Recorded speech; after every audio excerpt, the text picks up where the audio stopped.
Right, welcome to this Bath Life Business Surgery with Kingswood School, and it's about a vital and important stimulating session focusing on education developments and student support.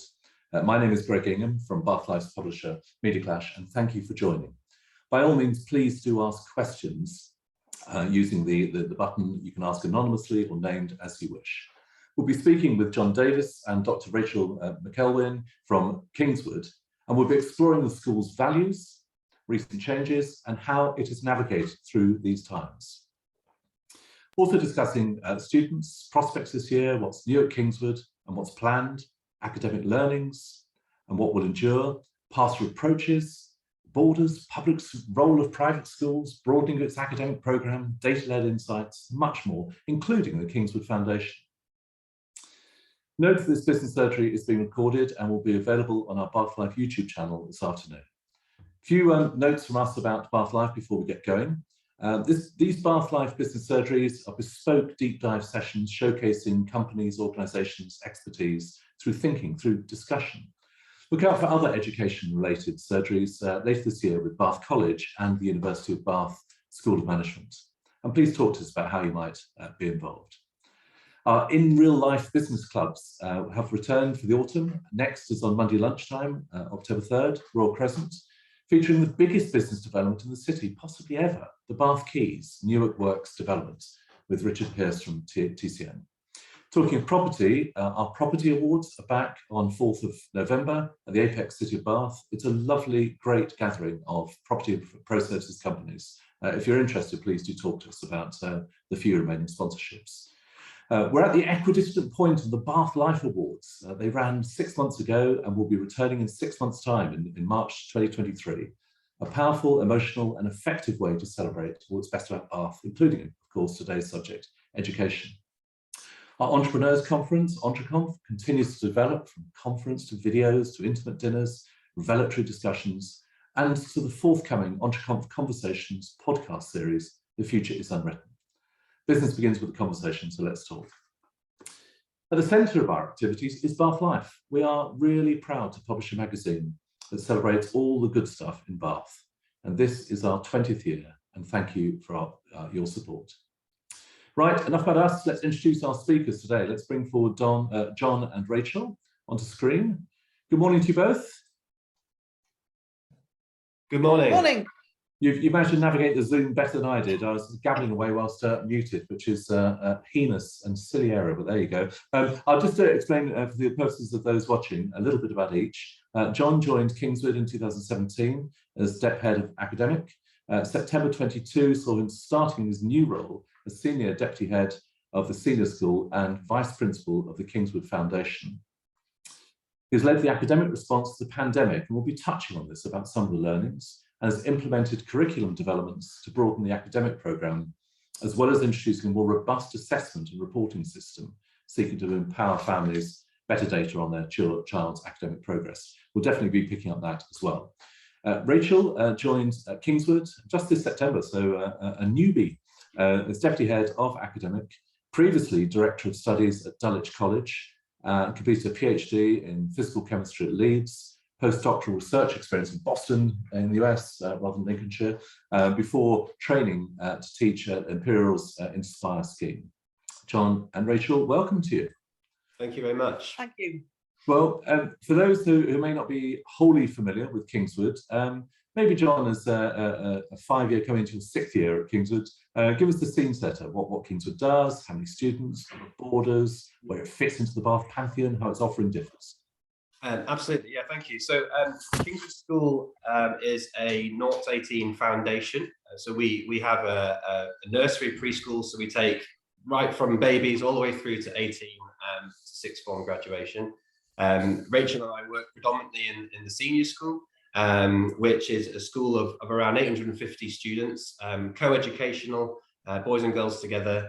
We have day and boarding mixed together here at Kingswood, with just under a quarter of our students being boarders and the rest day. We're a Methodist foundation, which means we were actually the original Methodist school. We were founded by John Wesley in Kingswood, Bristol, and then subsequently moved to Bath, where we are now. And we are, in that sense, a kind of the root school for Methodist schools across the world, which we're very proud of. There are lots of Kingwoods in the world, in different countries, often founded by previous pupils. So that's something that we're really proud of, and something that's kind of deeply rooted in our heritage.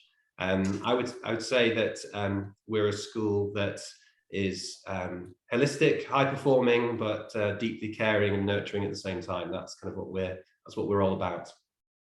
And we'll come on to those Wesleyan values in your 275th year pretty shortly. But just for you, Rachel, forgive the simplistic nature of this question, but if we do a quick compare and contrast Kingswood with your previous place, Dulwich College.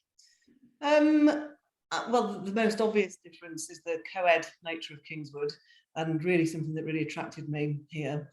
They're both great schools, both very high academic performance, both got great pastoral care, but I think the things that attracted me to Kingswood is the deep caring nature that really runs throughout the foundation, and the co-ed nature of it. So the biggest differences for me would be the opportunity to really empower the STEM side with the girls that we teach. Let's come on to these Wesleyan values. I mentioned briefly, 235 years old, very much founded with that vision, do all the good you can, by all the means you can, in all the ways you can, etc. Are those Wesleyan values still relevant? Well, yes, absolutely. And I think it's an interesting thing. I've been to schools where they have founding values or founding mottos, which are not really talked about or not really evident in the culture. One of the things that's always impressed me about Kingswood, and the reason why I love it here, is I do actually feel that those Wesleyan values do run through school culture. I think they run through the leadership culture and the decisions that we make. And there's always an element of teenagers rolling their eyes slightly when we talk about Wesley, but I do actually think they absorb what we're really talking about. We could talk a long time about Wesley himself, but at the root of it, it's about social action. It's about being a human being in the world that makes a difference to fellow human beings. That it's about actions, not words. And the fact that quote that you reference begins with "do all the good you can," that's absolutely what powers us. That's why we're a school. That's what we think our mission is, to send out into the world young people who are going to make a real practical difference to make society better. And that, for me, is why I come into work every day. It really does empower everything that we do. I wonder, it's a slight sidebar, but I wonder if inevitably the focal point is maybe from 3 to 18, but the period of time when students are with you, and of course monitoring academic performance, developing their personalities, and so on, which we'll come on to.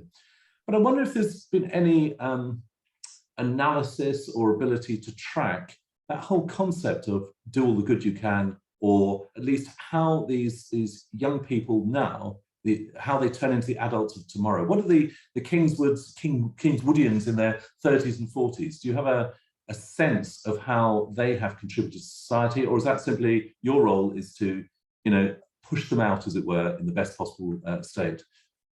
I think what we have is a really rich network of old Kingswoodians, and we do a lot of work maintaining contact with that community. It always surprises me when we have reunion events how many students come back and want to celebrate their time at Kingswood, and the number of people that I've spoken to who left 5, 10, 15, 20 years ago, who still talk about the way that Kingswood shaped their identity and made them who they are. And I think that's what all great schools should aspire to do. Education isn't just about getting qualifications, it's about shaping your character. And I do believe Kingswood has that kind of influence on people. And whilst I can't give you hard data on that, I know that lots of the people that I speak to who are former Kingswood students have gone out into the world and done amazing things. And that's something that we're certainly very, very proud of. Yeah, the impact of a school doesn't stop in June when they're 18 or whatever. We've had a question from Vera Hobhouse, very welcoming. Vera, I'm pretty certain was previously a teacher, so she has experience in this area. It's about the pandemic, which we want to come on to. She's saying, with hindsight, what would you have done differently during the pandemic, And how do you future-proof another potential remote learning episode? That latter one, I suspect, is particularly complicated. But is there anything on reflection you might have done differently? That's a really good question. I guess I can only speak to this one. Yeah, I can talk about the future, but yeah. Well, okay. Firstly, John, then you, Rachel. Yeah. I think I'm generally very, very proud of the way that we responded to the pandemic. I think our pandemic response was strong. I think we were lucky that we had some of the facilities and we could rely on things like our students being able to use devices, which I appreciate in other schools. That's not always possible. We were very conscious of that. I think what we did, though, is leverage well the resources that we had at our disposal. If I'm honest, we were a little bit back foot about it, I guess, like a lot of schools and a lot of businesses. You do think about future planning for disaster scenarios, but when they actually come along, you have to adapt. I think what we learned very quickly was, like a lot of teachers in the world, how to translate your practice into this kind of scenario. So much of teaching is nuanced and human. It's about the feel of the room. It's about noticing, understanding in a child's eyes, which some of that nuance is lost when we're doing it on screen like we are now. So that requires adaptation in terms of how you teach and how you assess understanding. And I think our teachers responded really well. In hindsight, it probably took us a week or two to get into our stride. And I definitely think the quality of what we delivered improved as we went. So I think in a future scenario, this current generation of teachers is ready, more ready than we were, which is great. For us, I think one of the challenges, and I know this was a challenge in lots of schools, was about for young people, having the camera on is quite a scary thing to do. And I know some schools made it compulsory that all students kept their cameras on all the time. And we opted at the time to allow a little bit of, we encouraged them to have cameras on, but we also recognized that for some younger people, that was a hugely intimidating and anxiety inducing thing to do, to be in my bedroom and have my camera on and all the other people looking at me. And so we wanted to support those children as well by not being too heavy-handed with it. Now, from a teacher's point of view, it's much better when all the children have their cameras on, but we wanted to kind of safeguard those young people who might have found that a really intimidating thing to do. So whether in the future we would approach that slightly differently is maybe something that we would think about. But broadly speaking, I think we responded really well. And if anything, because of that, I think we're better prepared than before to do a remote style provision. And in terms of the future, Rachel? Yeah, I think we're in a position now with our IT use and the devices, certainly on the staff side, that we're very upskilled. John's been a bit modest. He managed to upskill the whole teaching body, from what I understand, within the space of a week onto Teams and OneNote. So that's quite a feat. I think we're ready now, kind of poised to make the best use of EdTech, whilst also balancing that really fine division, which John has referenced, between the teacher being the most important person in the classroom. There's no replacement for that, versus what actually can we get out of devices and out of EdTech. So we have a responsibility, obviously, to educate our pupils for the future, for university, for jobs after that, where they'll be using devices. But there's a fine balance for teenagers between that interaction in the classroom with the teachers and what we can get from devices. So it's a very active area that I'll be working on this year, pupil device rollout, the best use of that. But we certainly want to be ready to harness it, but we're also keen to maintain that balance with the teacher. And just to pick up, to extend Vera's points, of what's changed, aside from the technology perhaps, what is enduring, maybe in terms of teaching approaches? Are you different teachers now as a result of that experience? I think a lot of us are just really relieved to be back in the classroom. I think we took for granted how much easier it is to teach when you're with the child in front of you. So I think everyone is actually really excited to be back. And there's no boundaries. We don't have to keep our distance. Obviously, we're still being careful, but it's just a really exciting time to be back in the classroom and to be doing what we all really love. But I'll talk about technology again. I know that in certain subjects, we're really harnessing the use of Teams and Class Notebook for storage of files, for sharing, collaboration, to kind of upskill our pupils for the future and for what they'll go on to do after Kingswood as well. So that's definitely changed. Yeah. John, sorry, go on. Sorry, I was just going to say I agree with that, and I agree that I think one of the learnings for me was about the importance. I recently wrote a piece for an online magazine that was basically saying there is no replacement for relationships. There is nothing like it, and as much as technology is brilliant, and we can talk about smart algorithmic assessment programs, and we use those, but that's not the future of education for me. I think that would be a sad future. It's about interactions between people, and I think the pandemic really reinforced for us how important that is, but also actually how important we are to young people's lives. Teachers are so vital to the development of young people, their emotional maturity, their sense of safety. There is no replacement for that, and we've got to be a little bit careful not to say, oh, there are kind of efficiency gains here that we've learned about, because there's no substitute for the interaction between teacher and child, and that's true for all schools, I think. And the other thing that perhaps we should mention that we haven't is to do with pastoral care and those relationships, not just in the classroom but outside the classroom.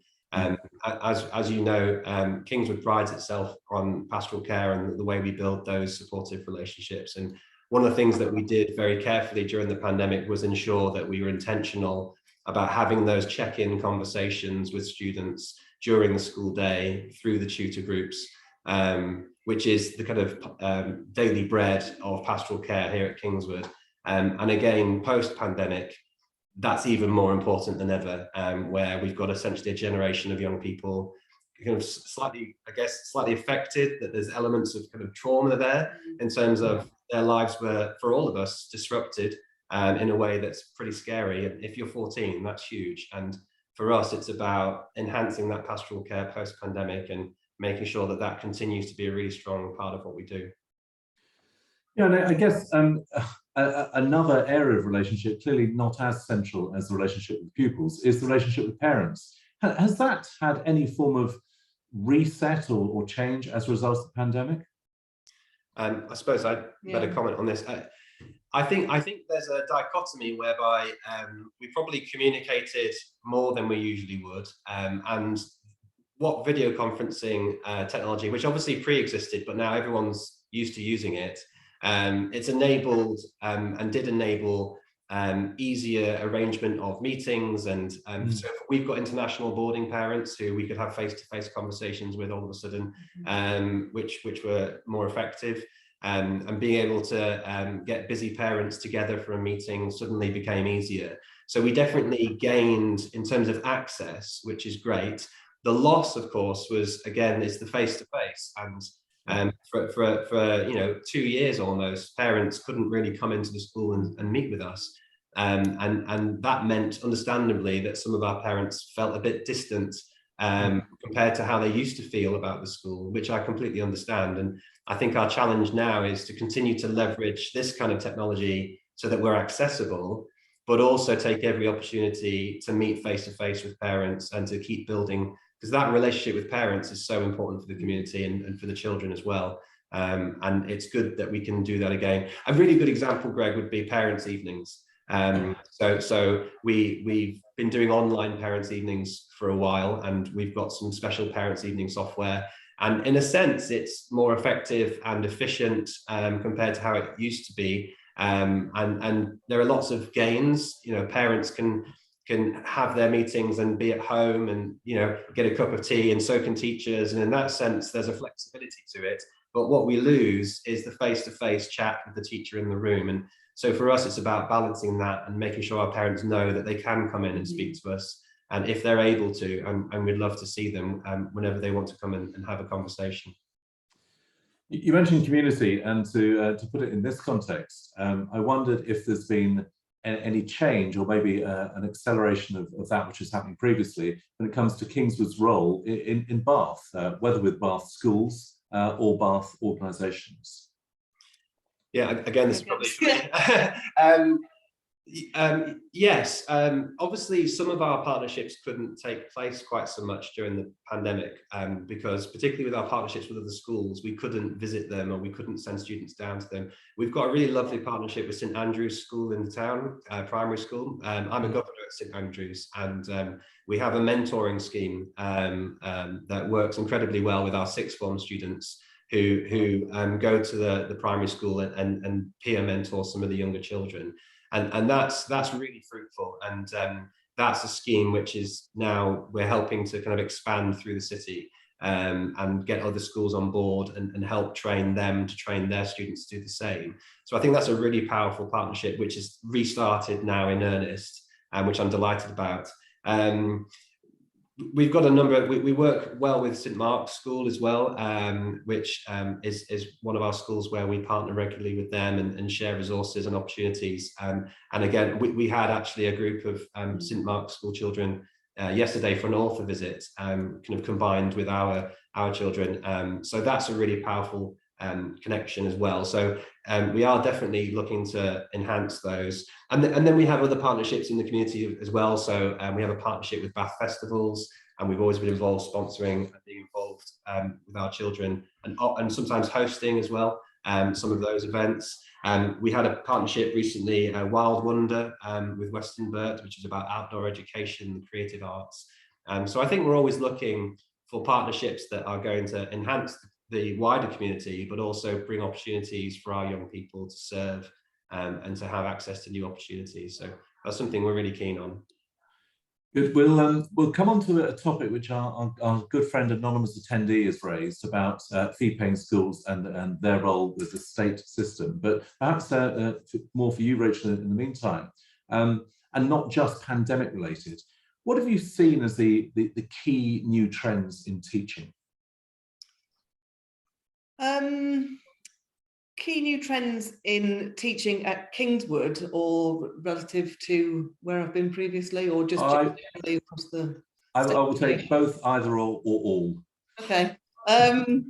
So I suppose, going back to what I was saying at the start, that there's no replacement for the primacy of the classroom and the person leading that. So at Kingswood, we've got such a huge range of subject experts in such a broad and balanced curriculum that we're really able to offer a huge choice of subjects for A-level and at GCSE. So, for example, in Year 9, we've just introduced a global goals qualification, which kind of ties in with our sustainability drive. We not only, at A-level, we offer psychology, business studies, chemistry, physics. We've got a huge, broad range of curriculum opportunities. But what we're always trying to do is reflect on that and see what else is going to be relevant for the future of our pupils. I mean, they will be going into careers that don't even exist yet. So we need to make sure that we're doing our best to prepare them. So just this last week, we've had conversations about introducing new A-level courses, where they are probably less like the traditional courses that we all studied for A-level. So we were looking at a life sciences for A-level, looking at English language A-level. So I think it's really exciting to be in a position where you can review the curriculum and kind of tailor it to the pupil demand and what we need to provide our pupils for the future. So I think that would be a big change, the kind of move away from the traditional subjects to thinking a bit more outside the box, which is very exciting. It is, and this touches on, you pretty much covered, but I'll ask anyway. I mentioned in the intro about the broadening of Kingswood's academic programme. Can you give us a little bit more about why, what and how, possibly even when? Yeah. In fact, we've got am I allowed to say about the open afternoon? Yeah. This afternoon we've got the year a hopeful year U12 joiners coming in for an open afternoon, where I'll be talking about really going back to this idea of the care for the individual running throughout the whole foundation. We're actually able to build the timetable around the pupil's interests. So we have a relatively completely free choice of options at A-level. And we're able to let students start with 4, and the majority will drop down to 3 A-levels, because that's what the offers will be based on through UCAS for UK universities. Probably about 10% do pursue 4 A-levels to the end, and then we've got further mathematicians as well, of course. So we're able to offer a complete free reign of choice, which is quite unusual actually in a school. And then we would build the timetable around the pupils' interests. But as well as that, we've got the huge range of subjects, obviously taught by those subject teachers in the classroom. But what's really exciting from an academic point of view, that it's not just what's done within the classroom. That's the start, and that's where we'll get these excellent qualifications to match the skills that we've talked a little bit about before. But it's all the stuff that happens around the outside. So just last term, actually, before I got here, we had some girls that had won the Big Bang competition. It's a national, huge competition. We had a medic evening run by Mr. Allchorn, who's in charge of Kingswood Medical Society, not just for medical applicants, but for anyone interested in biological sciences. We've got trips going out at half term, MUN, we've got all this stuff. We've had chemistry Olympiad success just recently, physics Olympiad success. So it's all this broadening, not just that happens in the classroom and through the timetable, but there's a huge host of supracurricular opportunities which really raise aspirations for our students and really broaden their horizons. So. Yeah. And similarly, John, on data-led insights, as quoted earlier, the phrase is you've been focused on more robust assessment and reporting systems which empower families with better data on their child's academic progress. What does that mean in practice? Yeah, it's one of the things that I've always struggled with in schools is how do you report progress to parents? How do you tell parents how their children are doing? And one of the things that's tricky about that is how do you say a year 8 is achieving? Because there is no national standard really to compare it against. So the only time you get a national standard that is activated is at GCSE and A-level for that particular year group at that particular time when there's a standard data set. So the problem is whenever you're as a school trying to equate current performance against eventual performance, it's always an approximation. So if I was to say I've got a year 8 student and they're working at B grade or grade 7, it doesn't mean anything because I'm not using a national data set to make that judgment. So there's always this challenge in education where you're trying to reach for benchmark standards, but they're dynamic and they're unique to each year group at a particular point in time. There's no rolling standard for year 8 students. So one of the things that we've done here at Kingswood is kind of acknowledge that actually and say, do you know what, the only data that we have control of is our own. That's the only thing we can rely on and that we trust. And even then there's variation between departments.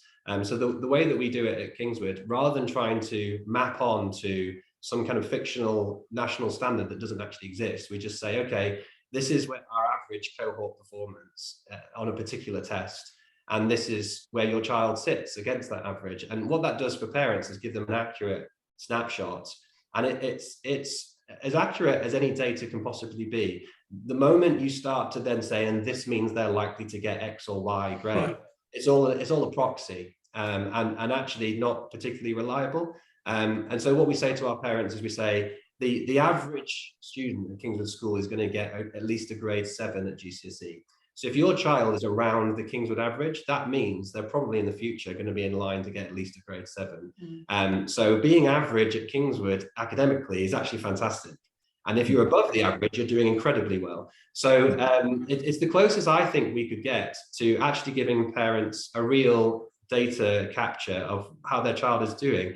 And it's the way that we've been doing it for a few years now. I think it means parents it's not perfect, but then no assessment model is. And I think it's as accurate as we can be and as honest we can be with parents to say, this is where we think your child is at the moment, based on the knowledge that we have. And all that's for really is to stimulate good discussions. And if that worries a parent, we want them to come and talk to us, and then the more nuanced conversation can take place.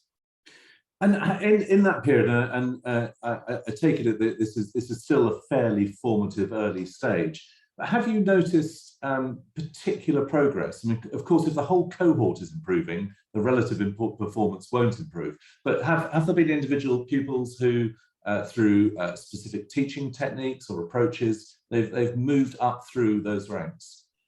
Yeah, absolutely. I mean, we track progress and achievement as we go, and one of the other things this assessment model gives us is really good data to inform interventions and to monitor progress of students. So we are absolutely, we see lots and lots of evidence of young people improving because of the nature of assessment. And I think, you know, you probably know that we've just achieved for Kingswood record results, which is great. And obviously we're really, really proud of that. And I like to think that one of the parts of that puzzle is that we're empowering young people with their own assessment data so they can reflect on their progress, reflect on what's working for them and how to improve. There's a transparency to it, which I think is helpful in the main, and it empowers parents and young people to know where they are and what they have to do to get better. And it feels like it's working. It's been difficult to say categorically, because for the previous 2 years, we haven't had exams. But for this year, we've had exams and we've done brilliantly. So it feels to me that might be part of the reason why. Yeah, that old line, correlation doesn't imply causation, but you never know. If you're doing this and trends are going up, you would think there is some form of connection. I wondered, conversely though, has there been consideration given to, for some pupils at least, this idea of continuous real-time data-led assessment, that creates an artificial and maybe even unfair, unwanted pressure? Yeah, do you want to talk about that? Do you want to go? Yes, I think that's definitely something that we talked about. I think I'm confident in our pastoral systems, and I'm confident in our knowledge of individual pupils. And there are some students who worry about assessment and who feel the pressure of assessment and need support. I think my argument has always been that young people will compare with each other regardless. So if we didn't do things like averages, they would do their own average. And what that looks like is, what did you get on that test? Which is the first question they always ask each other. The problem with that is they won't actually arrive at a true average. They'll arrive at an average of their friendship group. Right. So they actually get a skewed. So if I struggle a bit in my studies, and it just so happens that my best friends are all supersonic, if I ask them, how did you do on that French test? And they all said, oh, I got 95%. What did you get? I'll feel bad if I got 70%. Actually, what we're doing is we're just enabling students to see where they really are, so that they've got a better sense of that rather than a skewed sense that's based on their peers. They will compare anyway. It's just what young people do. They will compare with one another. And so what we're trying to do is actually get rid of some of the problems of that peer-based comparison, whilst also supporting young people who we know struggle with tests and anxiety about exams.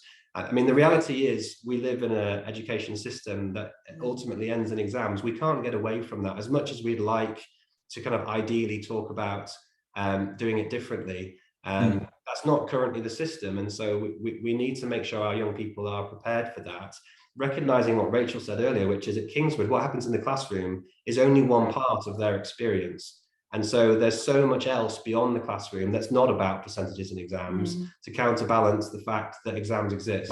And I think I'd also add to that, coming in as a fresh face, fresh pair of eyes, we are very, very data rich. We have a lot of data on every single pupil, but we're not data driven. So kind of going back to the care for the individual, our teachers know their pupils, they know the pupils in front of them, and they're able to know in a nuanced sense what that data means for that each individual child. So we also use baseline testing. So it's quite a nuanced story for each individual pupil's journey throughout the school. And what it allows us to do, like John said, is really do targeted academic, where it's relevant, interventions to make sure really that every pupil can be the best version of themselves, not compared to other people.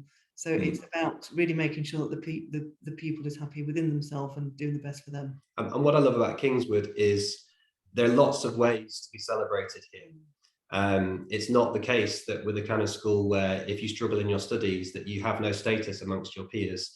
I think lots of our students, probably the vast majority, they understand where they are in terms of their strengths and weaknesses. And if they do struggle in maths, they're probably brilliant in the first 15, or they're in the orchestra, and they get a chance to be celebrated there, and equally so. And I think that's important to us. There's lots of opportunities for these young people to find their talents, to be celebrated rightly for their contribution. You know, we celebrate service to the community, just as importantly as we celebrate whether someone's got 90% on a maths test. And it's that balance across the piece that I think makes it work.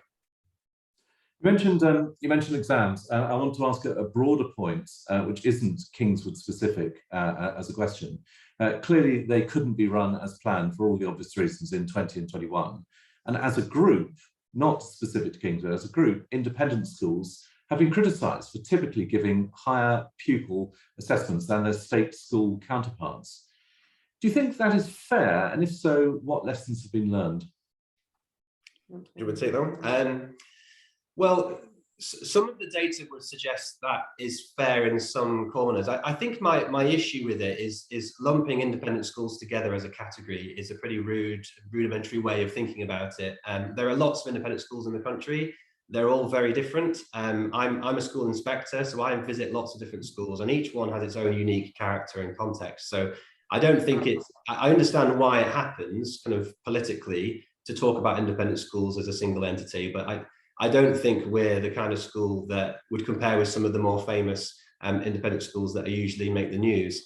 What I would say about that is I think schools across the piece were in a hugely difficult position to arrive at, to suddenly change system without the structure from government or the training that's required.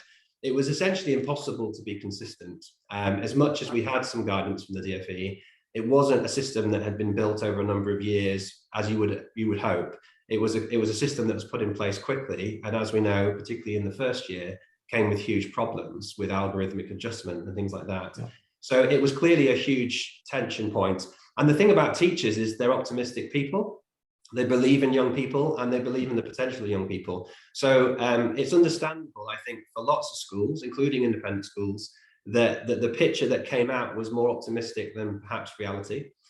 Because an exam system relies on performance on a particular day, whereas a teacher assessed system, essentially everyone has a good day because everyone gets the benefit of the doubt because teachers are optimistic people. So there was clearly a problem built into the system that we had to navigate.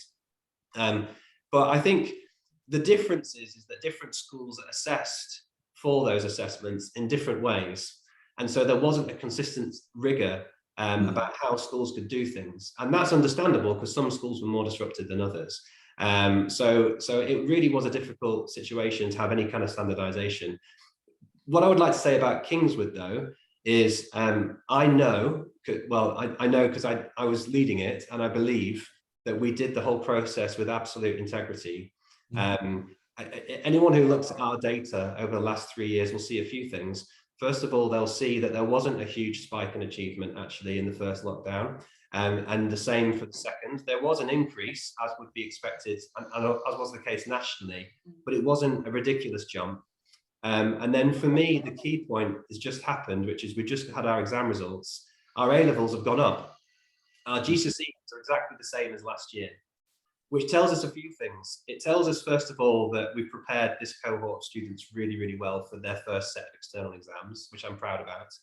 But it also tells us historically that we did the process with integrity. We didn't give out 2 years ago a set of results that were unrealistic because this current cohort has just got to match them. So for me, I feel that there's evidence that we're not one of those schools that may have increased outcomes artificially. I think what we gave the students was entirely fair and has just been replicated in external examinations. Yeah, so the key to all of this lies in the data. And if the data, as explained, yields that insight and result, that shows that consistency, at least from Kingswood's point of view. It gives it an integrity. Integrity thereby, yeah. I believe so, yeah. Let's move on to another area. This is from one of our attendees this morning, Jim Salkeld. It's a wider point about how where Kingswood takes pupils from, and I suppose the underlying point is there a desire to maximise the ultimate exam rating, such that feeds into the perceived value of the school. His question: does Kingswood aim to cater for a wide range of academic abilities, i.e. both pupils with learning difficulties, for example, mild dyslexia, and the most able pupils who may wish to take exams early? I'm aware of some younger siblings, of some older pupils being encouraged not to join the school as a result of them being less capable than the older sibling. Okay. Yeah, we have a very broad range of pupils here. So as we've spoken about, we really celebrate the best of each individual person, whether that's because they are winning gold awards in the chemistry Olympiad, like someone did last week, or they are competing in the Formula One, was it? Yeah. I saw in the assembly. Yeah.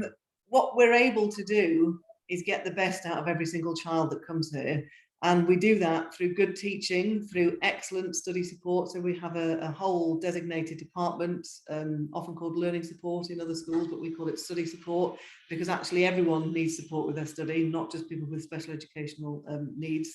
So we're able to support all different types of neurodiversity in learning. So we have broad ranges of dyslexia, other kind of learning needs, which we're able to support so that those students are able to come out with the qualifications that you would want to come from a school like this.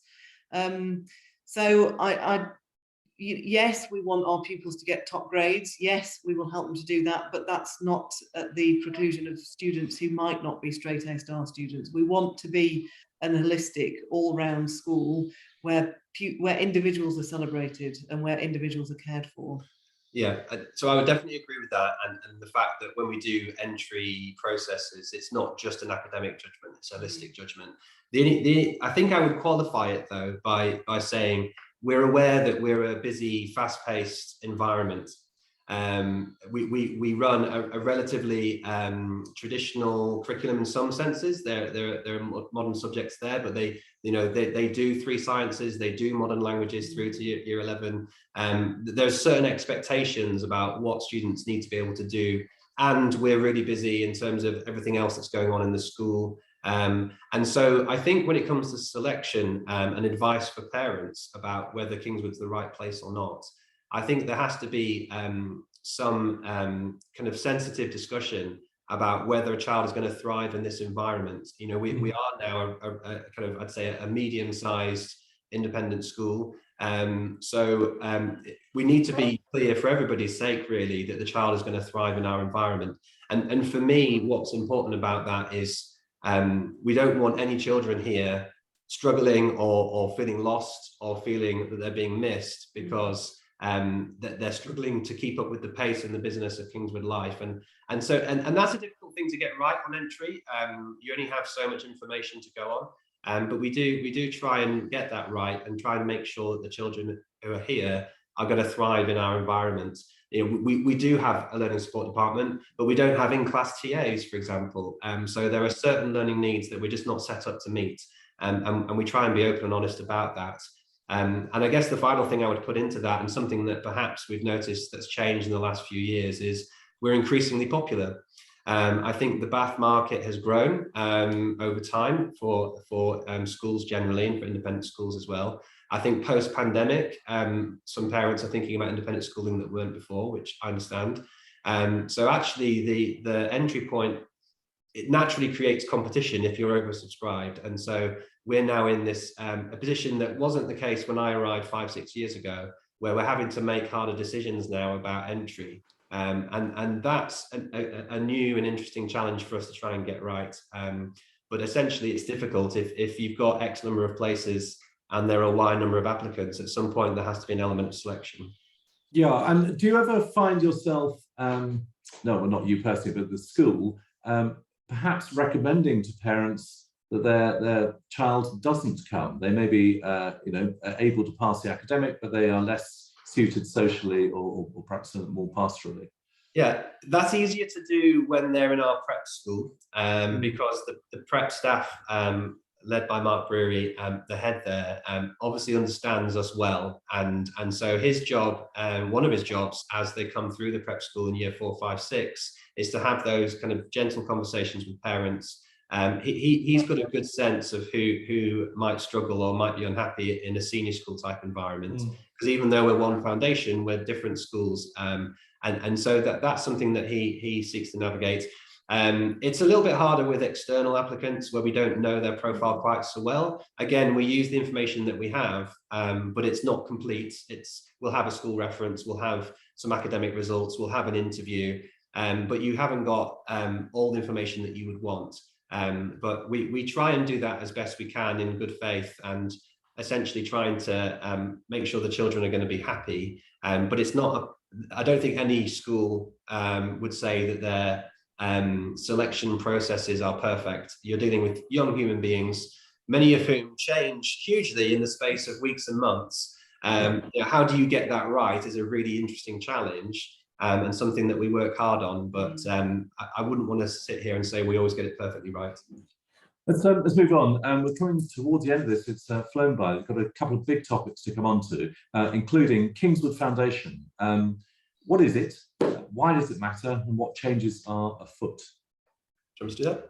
That's the vice message. Yeah. So yeah, I've got the slightly grand title now of I've got the senior deputy bit, which makes sense, and then I've got the vice principal bit, and the reason why I was given that title, I think, was to foster even more connection across the schools, so that we have a one foundation vision in practice as well as just what we say. For me, a foundation approach is really exciting because we have these values that we believe in. And the chance to be able to shape a young person over the course of their young life, literally from 0 to 18, is a huge privilege. And what the foundation gives us, I think, is a chance to share resources, to share expertise.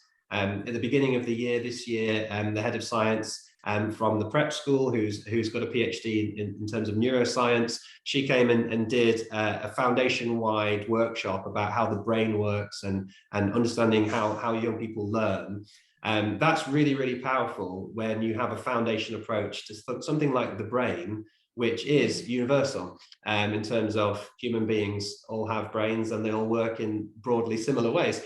So that's really exciting. But what I should say is what I like about the foundation is the prep school has an autonomy as well. It has its own head teacher, and it has an autonomy to make decisions that are right for its age and stage. And so it's about relationship and broad themes whilst respecting the autonomy of the different schools. Yeah. If I could just add there, coming in as a scientist, obviously I'm the deputy head, but I still do love my chemistry. The opportunity, my own kids go to the prep school, and for them to come home and talk about the science they're doing there, and to envisage my 8-year-old's journey throughout the whole foundation from a specific academic point of view, to think about that development throughout the whole school experience is really, really exciting. Yeah. So.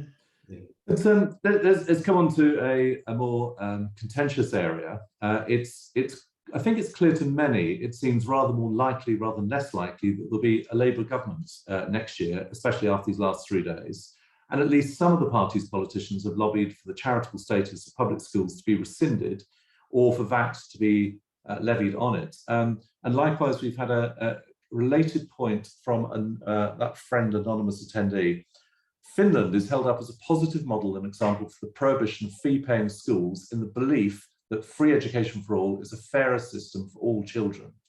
What is your take on it? So both the principle of fairness that this person is citing and the context in which there may be change coming down the line. Yeah. You want to go first? Yeah, I mean, obviously it's something we talk about a lot. We can see that politically there are challenges and difficult debates to be had about independent education. For me, it's always an interesting, I always feel slightly torn with these debates. I went to comprehensive school myself, as did you. We're both from the north of England and went to kind of comprehensive schools, and so there's always in me a slight conflict, but I think I've kind of accept that. Regarding charitable status, I think the first thing to say is that we're charities.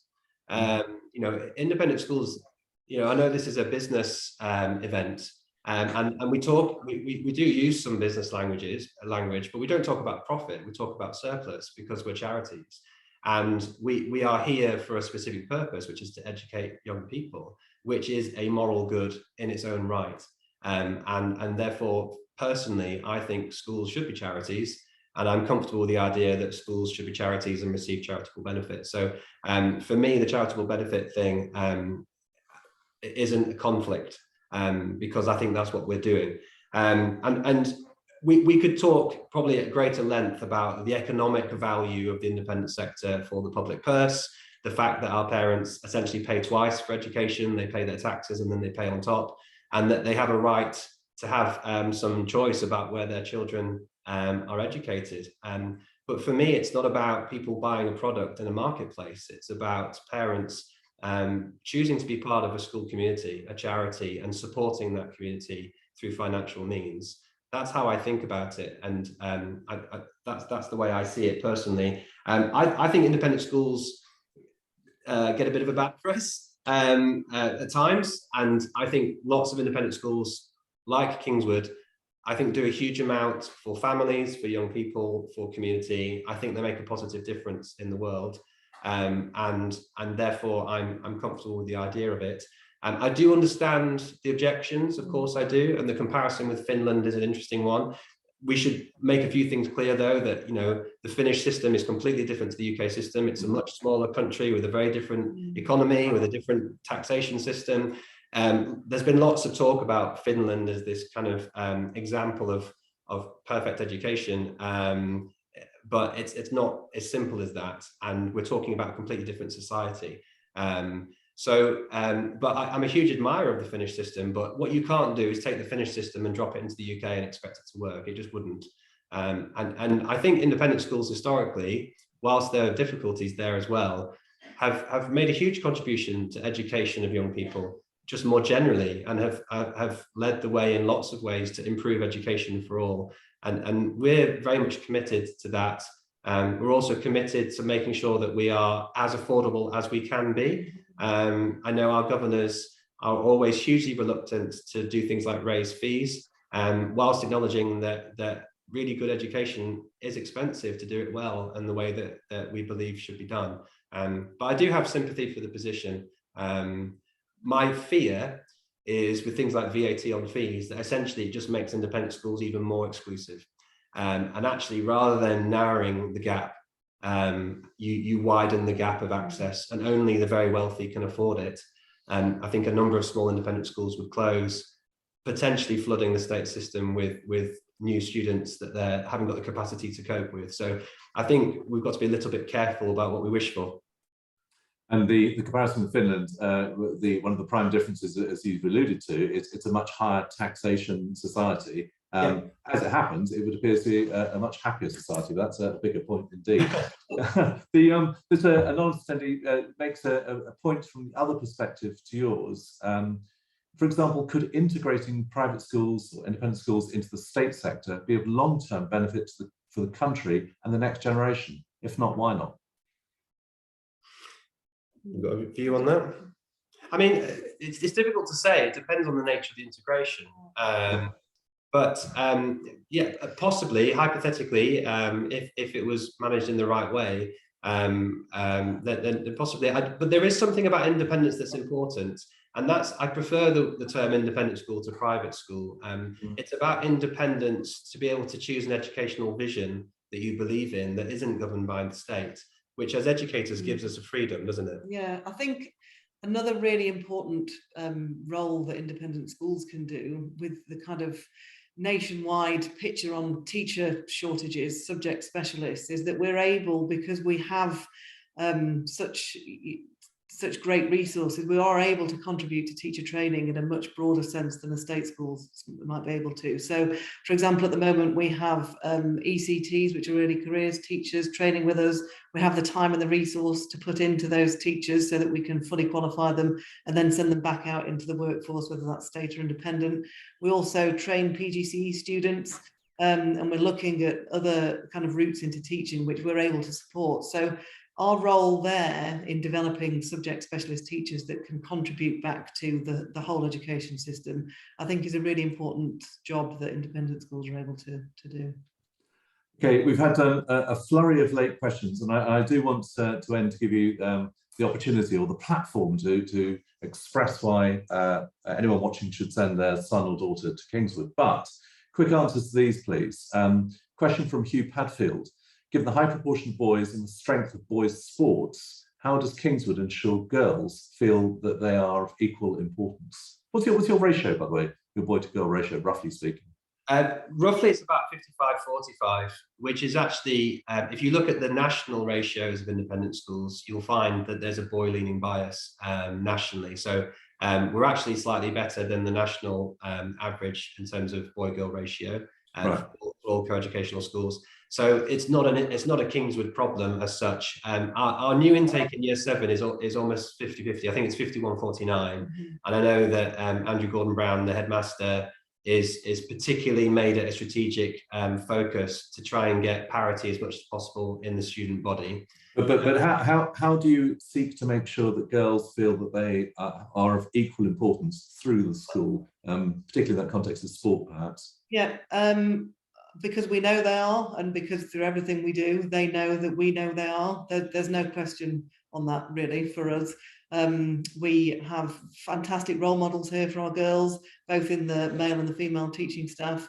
We were just celebrating a huge win in the hockey final. I'm not a sport person, so I think it was hockey, netball, but you know, every single pupil, regardless of their gender, knows that they are hugely valued here. In sport, in academic success, in service, in co-curricular, in all of that. Yeah, that's true. And we've so I'll give you a good example of that. We used to have head boy and head girl, deputy head boy, deputy head girl.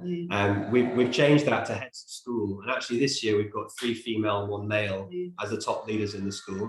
Regarding sport and girls' sport specifically, a piece of context I should probably put in there is there's a bit of a challenge with girls' sport at the moment, because you have your traditional team sports, hockey and netball, and then we have emerging sports like cricket and football, which are really, particularly football because of the England success. But the problem is, if you try and do too many sports for girls or boys, you risk kind of diluting the quality of the teams. And you also have to play fixtures against independent schools that are smaller than you, who can't raise teams in those sports. So there's always an interesting balance between breadth of sport and being able to compete with the other schools.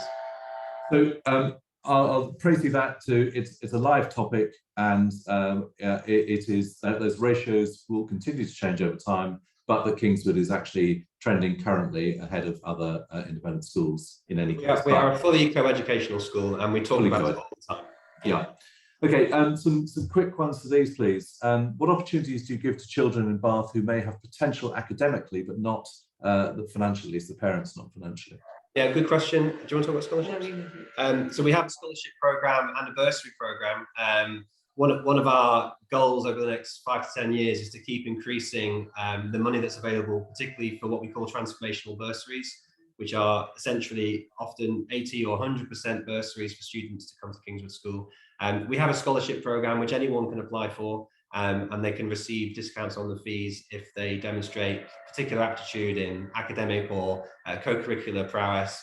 It's something that we definitely have and would encourage applications for. And maybe, I don't think lots of parents are aware that we have a bursarial program, so you can apply for a means tested bursary as part of the entrance process. And I think we're generous with that, but we're trying to grow that pot as much as possible to increase access. And a more general point, but an important one, how do you encourage your pupils to be part of the wider world as opposed to the elite minority? It's a loaded point, but it's a familiar point, I'm sure, to you. What they do and what you give back to level the imbalance in the city. That's specifically in Bath, but slightly more general in society. Yeah, I mean, it goes back to Wesley's quote of do all the good you can in all the places you can. We are a very active service school, so that ranges from work with local primary schools that John's already referred to, but also going out to, we've got people who are working in old people's homes, we've got people who are working in food banks, all the student body, all the way from year 7 in the senior school, are active in the community with community action. Really making a difference. Yes, some of our student leaders are the lead voices in the kind of environmental student-led groups in the city, who are actually organising the student rallies and really pushing the environmental agenda, which we're really in support of. I would like to pick up on the elite minority point. Right. Anyone who's ever been to Kingswood will tell you that this isn't a school full of students who feel that they're elite. We're actually a very modest school. I think most of our children are here because their families are just about affording the fees through sacrifice. We're not a school that's filled with elite children. We're actually really down to earth. I don't think I'd feel comfortable working here if we were a school full of super rich people. Actually, we're quite a modest school. I think the children are modest, and we certainly encourage them to recognise the amazing opportunities that they have, and to share their experiences through service. So I wouldn't for a moment describe our children as an elite minority, although I appreciate the political point that person's trying to make. Yeah, and having some sort of personal knowledge of former Kingswoodians in their 20s and 30s, I have to say I wouldn't recognise that point about the elite as defined there, at least. I wanted to pick up a point from anonymous attendee and come to the last one, which is this. What actually is your USP as a school? And you've talked about a number of these points already. There are so many good both state and private schools in Bath. They're all becoming a little vanilla. What sets you apart? So come on, in the closing peroration, pitch us all. Why should someone's daughter or son go to Kingswood? Shall I go first? I will, but I'm not going to give a very concise answer because I've only been here for a month and I'm still struggling to find the one USP. I mean, I know it sounds like a cliche, but there really are so many. As I've said, I choose to send my own children here, so it must be quite special for me to, to identify with that. It's the warmth of the welcome. It's the people that work here, the incredible teaching staff we've got. We've got some really high caliber subject experts, but we've also got this activities program, which is unlike anything I've seen before. We've got this kindness that runs through the core. We've got the foundation. We've got the beautiful grounds. We've got the colleagues. It's, for me, it's a really quite a unique experience for the pupils that are here. And I agree with the point that Bath is really blessed with a number of great schools. And we're very conscious of that. And that means we have to work even harder to make sure that our parents feel that their kind of contribution financially is leading to the kind of community that they hope we would be. The only thing I would put as a caveat is I actually think there are 5 main independent schools in the city of Bath. I actually think all 5 of them are quite different. I don't think it's vanilla at all. I think that not all of them have boarding, and I think the boarding influence on the community is huge. In terms of, I think a day school and a boarding day school are actually quite different things. Not all of them are co-educational, not all of them are the same size. I actually think they're quite distinct. And if you're a parent in Bath trying to choose a school, I think you've got fantastic choice.